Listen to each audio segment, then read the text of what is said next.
Okay. All right, so I'm Mrs. Gursky. I'm the mental health liaison here for the school. So I used to teach at Harrington High School for a couple years.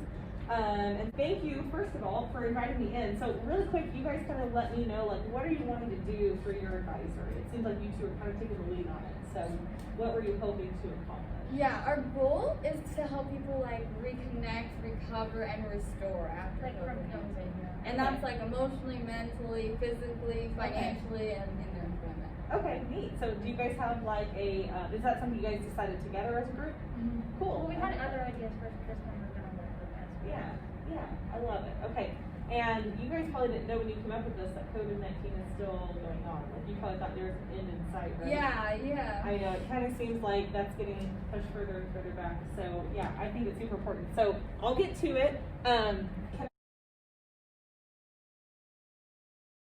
Okay, and I don't mean to make light of this because it's a serious topic, but I just wanted, I was gonna like jokingly say you're gonna have a quiz, but you really don't, okay? I just miss teaching that much that I had to scare someone by saying there's a quiz. So, what is the second leading cause of death in teens? Suicide, okay, so that's a really serious topic, and I don't know everyone's ages in here. Are you guys all freshmen or older? We're all freshmen. Okay, all freshmen, okay. And so you guys probably last year would have taken this if your school participated. So Dickinson County, right here where we're at, okay? 25% of teens said that they have thought about killing themselves, okay? So, I'm sorry if this is a sensitive topic for any of you, and I don't mean to point anybody out. This is just going to be random here, right? So, if I do 1, 2, 3, 4, okay? That's 25%. That means one of you have thought of it, okay?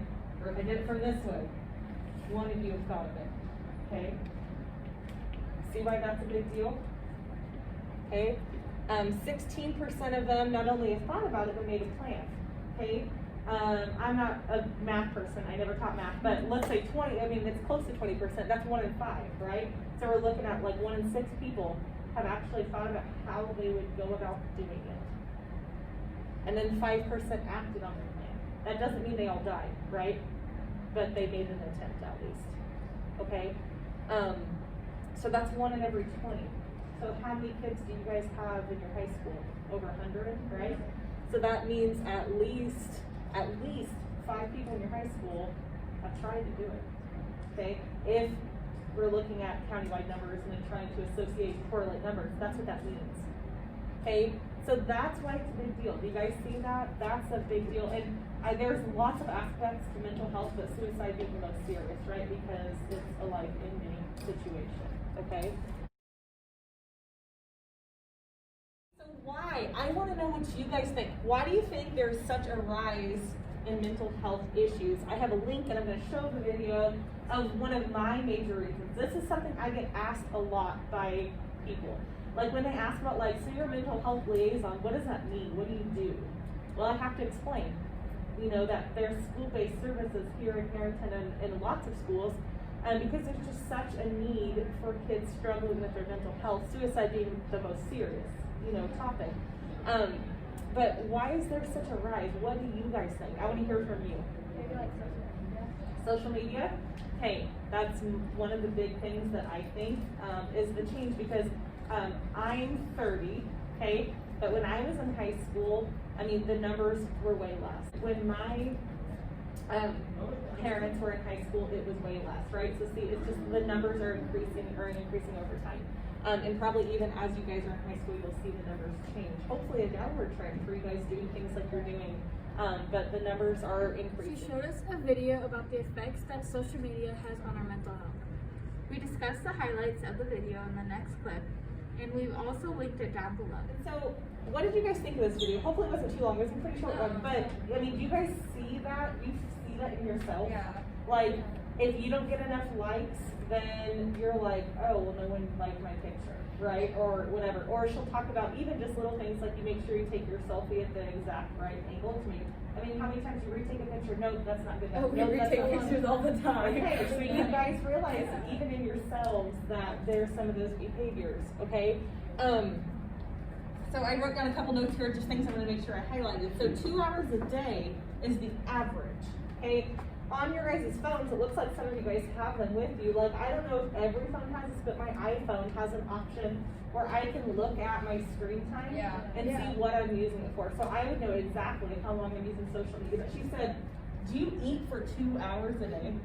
No. But eating's something you have to do to survive, right? Right. Okay. You sleep hopefully for more than 2 hours a day, but think about it, like 2 hours a day, that's a volleyball practice. That is, you guys don't have a block schedule, but that's like 2 hours of your school day, right? You know, try to think of it in terms of, that's an entire movie you spend looking at social media. So that's an average, so that means there's people who do way more than 2 hours a day, right? Yeah. Okay. So like, what could you do with that time instead? How could you, what's something productive you could do with those 2 hours? I want you each to think of something. I'm gonna start over here because I haven't heard from you yet. What's one productive thing you can do during that 2 hours? Get 2 hours of time to be like, I am so stressed out, I have so many things to do.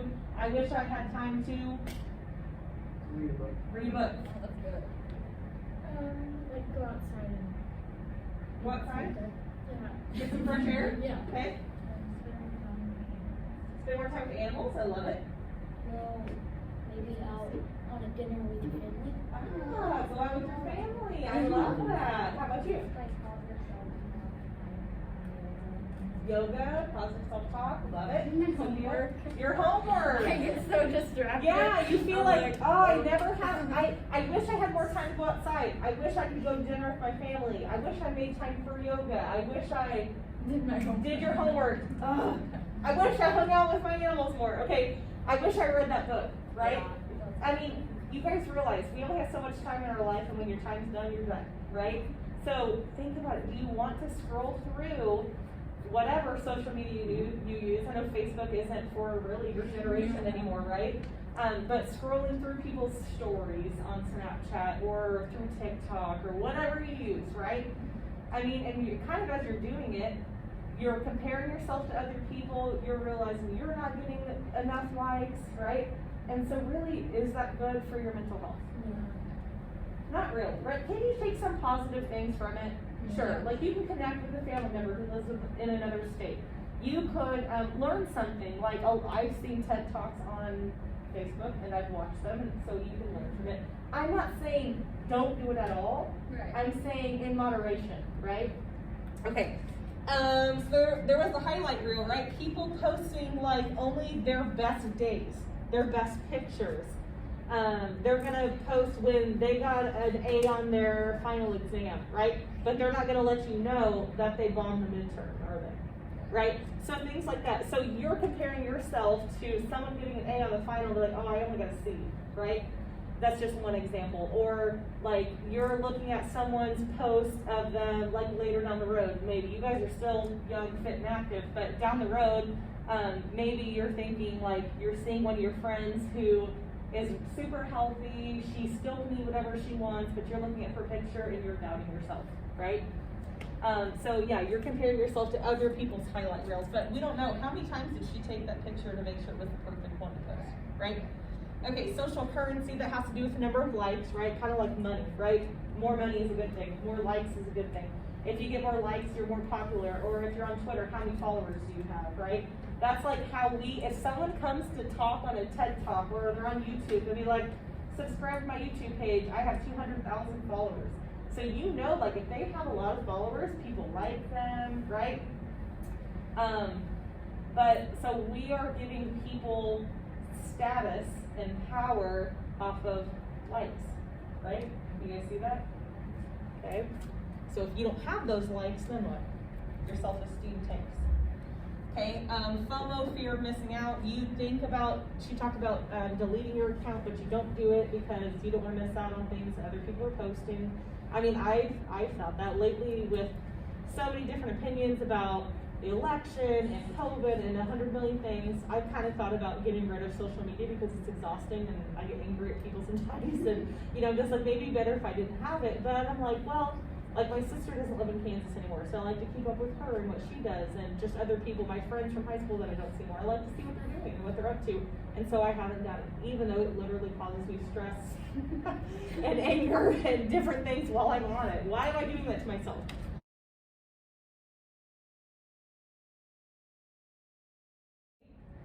Have you ever felt sad, angry, overwhelmed, anxious, nervous, worried? I kind of combine those because those can kind of be the same feelings. Lonely? A lot of you said you were alone, right? Just even with COVID over the summer and extended spring break, right? Fearful, annoyed, or just felt empty? Like there's nothing there. Okay? I can say I felt almost all of those things. Some of them a lot of the time, or some of them like at different points in my life, more of those things were present than the other. Okay? Some things can be kind of temporary. You've all said you've had at least one, right? Yeah. At least one? Yeah. Okay. If not more, yeah. Okay, all right. So we all have been there, right? Okay.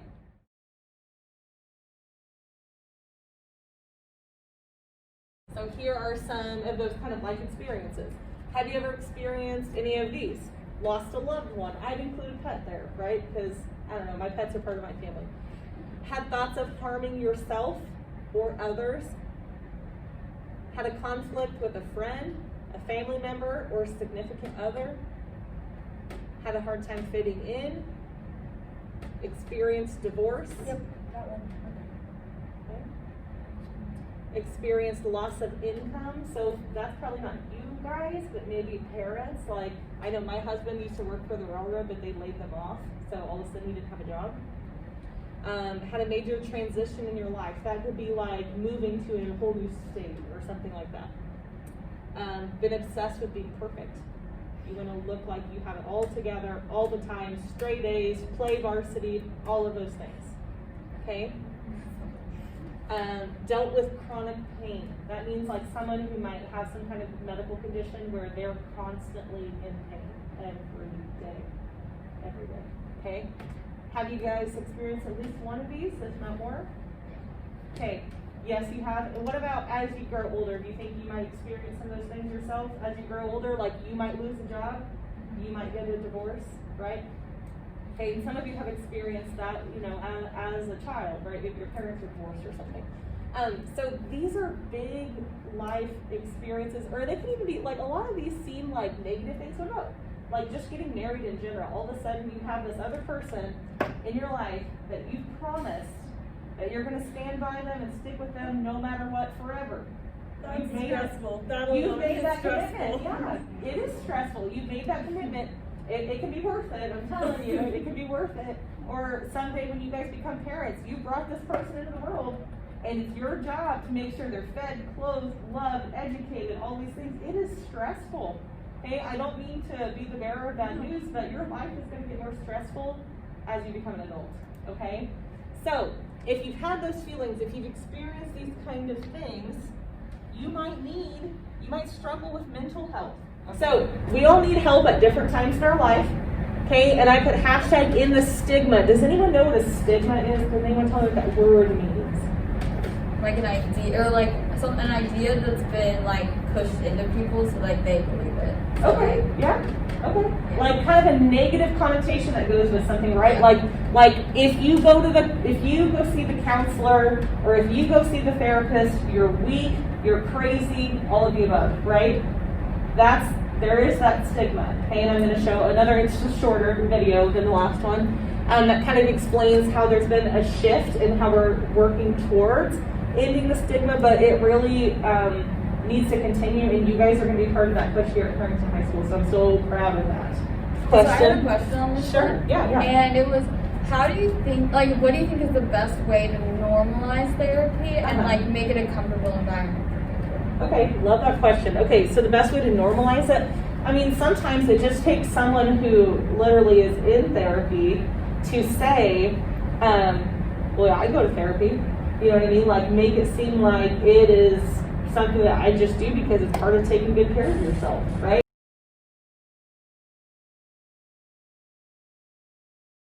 She showed us another video that gave a better description of how to end the stigma, As well as why it started in the first place. We highly recommend that you watch it, which is why we linked it down Going below. to a counselor or a therapist when you're feeling sad or overwhelmed should be as normal as going to the doctor when you have the flu, right? If you have the flu or COVID or whatever, Does anyone think anything of it if you go to the doctor?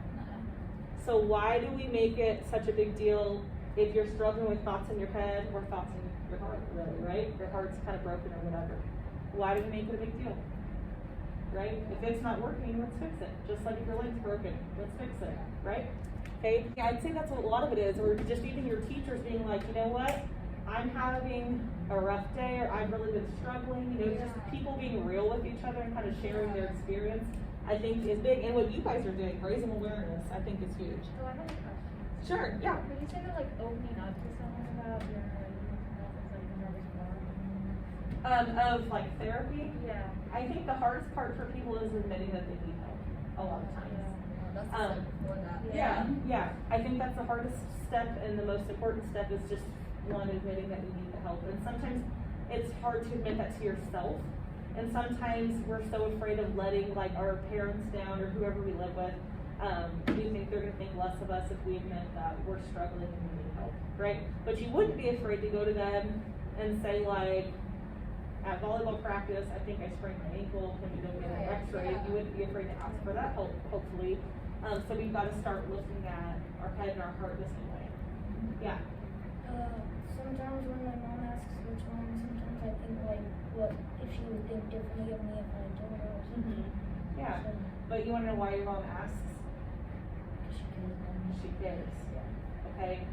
My kids are little, like they're 5, 3, and 1. So I haven't been there yet. But I mean, I asked my son, how was your day? What did you learn? Who were your friends you hung out with at recess? You know, I want to know that he had a good day. Just like you guys, your moms don't stop caring about you just because you're older, I promise. Okay? So she legitimately just wants to know. So she's asking, she's opening the door for you to share, so do it. Okay? That's what I recommend is do it. And it talked about like, what if we just, instead of seeing that like this person is bipolar, they have OCD, they have depression, they have anxiety. Instead of seeing that, what if you just saw Sophia's struggling and I'm gonna reach out to her for help, right? Okay, you have to start seeing people in that way because like I said, you guys all said you experience some of those feelings, right? Those are the types of things people go get help with, right? In therapy, that's what they're doing. Okay, mental health is just as important as physical health. They said maybe we can stop talking about physical health and mental health and join it together. It's just your health. How healthy are you? You can be the most fit person in the high school, beautiful, handsome, whatever. But if your mental health is struggling, are you healthy? You're not. Okay, you're not healthy.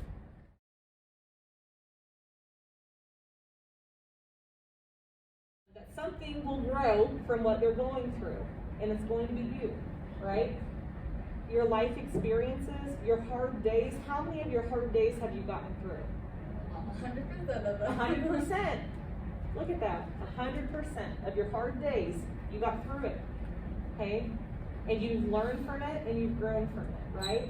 So whether that's you guys sitting here learning about this or someone who's gone through therapy for whatever reason, like they're going to learn from the experience and maybe do better the next time or have coping skills to get through it better the next time or something like that, okay?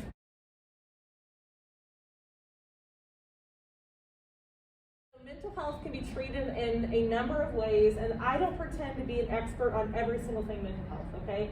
I have a pretty base knowledge in a lot of things mental health, but I'm not an expert, okay? But if you guys want more information or if there's a question I can't answer, I'll find it for you, okay?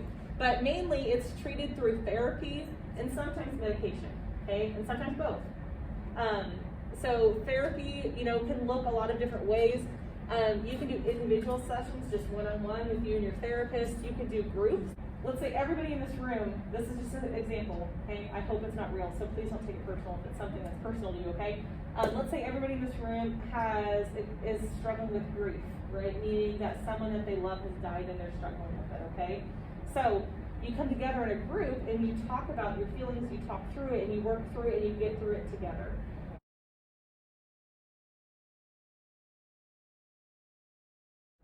So a lot of times people have feelings and struggle with things that are beyond their control, right?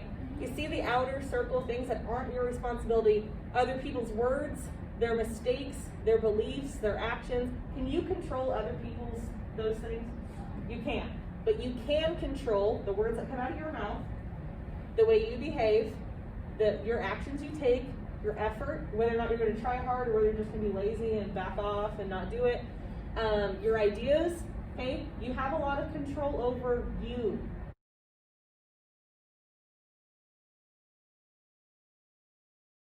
Okay, I know you guys specifically wanted to tie it to COVID, kind of, but mental health is an all the time thing, not just for right now, but right now it's kind of magnified, right? So coping with COVID-19, take breaks from the news. I know I've had to do that. There's times like I don't even know what to believe anymore, what's real, what numbers are actual. You know, I don't know what to believe anymore. So sometimes I just don't watch. At the beginning, I paid attention to like the case numbers in the county and just even nationwide, and I was watching what was going on. And it's important to be informed, so don't get me wrong. But if it's getting to be overwhelming, or like you're angry, or it makes you sad, or you just feel overwhelmed by it, back off, turn it off, okay? Take time to unwind. That can be a lot of different things. Whatever you do that helps you. Maybe you go for a walk and that helps you. Maybe you like to just chill in your room and listen to music. Maybe you binge watch something on Netflix, right? Do something that kind of helps you relax and unwind, but also set goals and priorities, right? You still have to be productive, especially like, what if this isn't happening as far as I know, but what if tomorrow, boom, we're in remote learning? Did you guys know Chapman made that choice?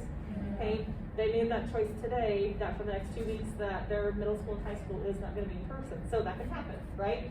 But if it does, I want you guys to stay focused on your goals. You know, decide some things you want to accomplish over that time, or maybe it's important for you to get straight A's. Like, don't lose sight of those things. Take care of your body. So that could be doing the yoga that you talked about. It might be, you know, you go out and you go for a walk, or you run, or whatever. It's also the food you're eating, right? How many of us when we were home kind of ate bad because we were trapped in the house and the fridge was always full or whatever? Okay, so I mean, you remember, right, that we've got to take care of our bodies, not just our physical health, like walking and running, but what we're eating, but also the mental part, right? So you can do meditation, you can do mindfulness, yoga is great for your mental health, all kinds of things. Connect with others. So maybe, you know, we talked about some downfalls, right, back here to the social media piece. You can connect with people that way. That's valid, but it's not a real, true, deep, meaningful connection. So during COVID, it could be like maybe you do it with a mask, or maybe you go to their house and you sit on their patio and you're in lawn chairs and they're distance from you, right? Like, you can still find ways to connect to people in meaningful ways. And then focus on facts, like try to make sure that what you're taking in and absorbing is real and factual, not just, you know, someone making things up or exaggerating facts or whatever, okay?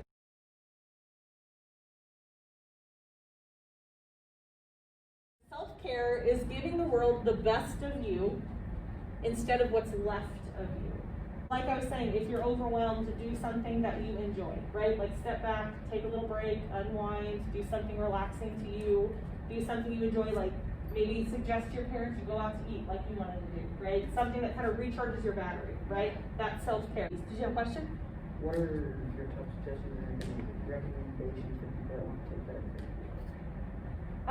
I'd say you've got to find what works for you is a big piece of it. I mean, notice yourself, reflect on yourself. What do you notice yourself, or when do you notice yourself being happy?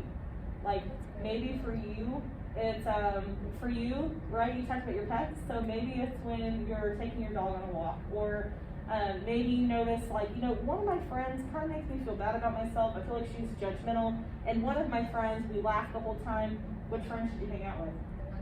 The one you laugh with, right? Do more of what makes you happy, I would say, is a big step. Practice the self-care like I talked about. You know, just in general, don't be afraid to open up to people if you are struggling. I'd say those are all kind of tips that I... What works for you. If you don't listen to music, don't listen to music. If you hate running, don't go running, because that's not going to help, right? So you've got to find what coping skills work for you.